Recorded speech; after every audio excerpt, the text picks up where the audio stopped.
Thank you for joining Gorgeous Gals. The project we're going to do today is called Swirls.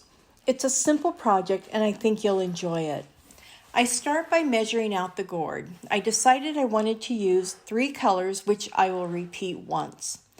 I will have to divide the gourd in half and then each half into thirds, and I just eyeball the spacing. It's not about precision.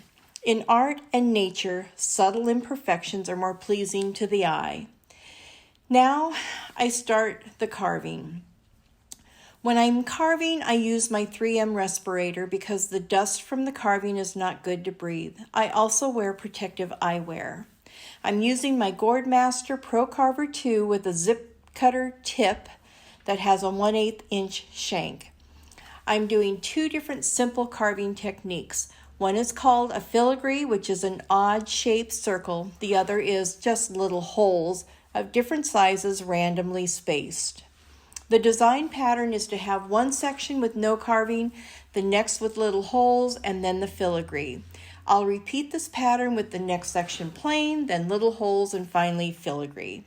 This is what it looks like after it's carved. Now we get to paint the sections. I'm going to use an ink dye called Honey. I will paint both sections that have the little holes. When I'm done, I let my gourd dry overnight. You can use a hair blow dryer or a heat gun, but if you're going to use a heat gun, be careful not to burn the gourd.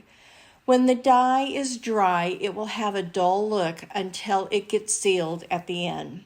Now we get to move on to the section with no carving.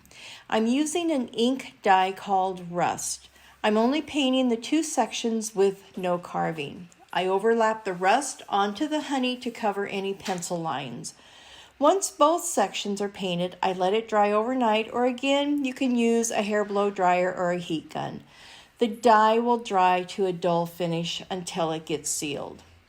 Now we move on to the filigree sections. The last 2 sections to be painted will be painted with ink dye in pitch black. I overlap the black paint onto the edge of the rust section and the edge of the honey section.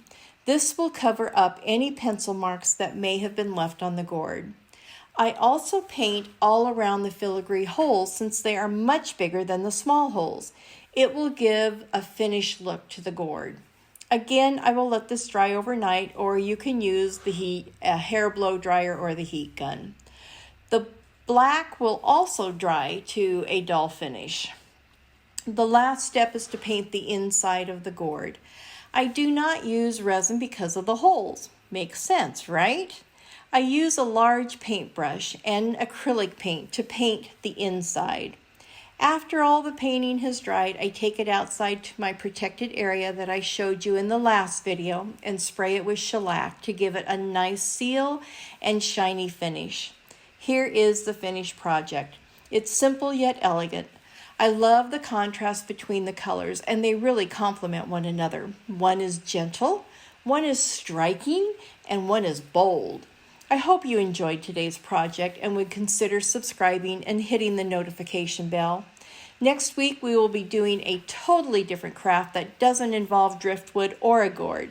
So until next Friday, have a gorgeous day every day. Bye.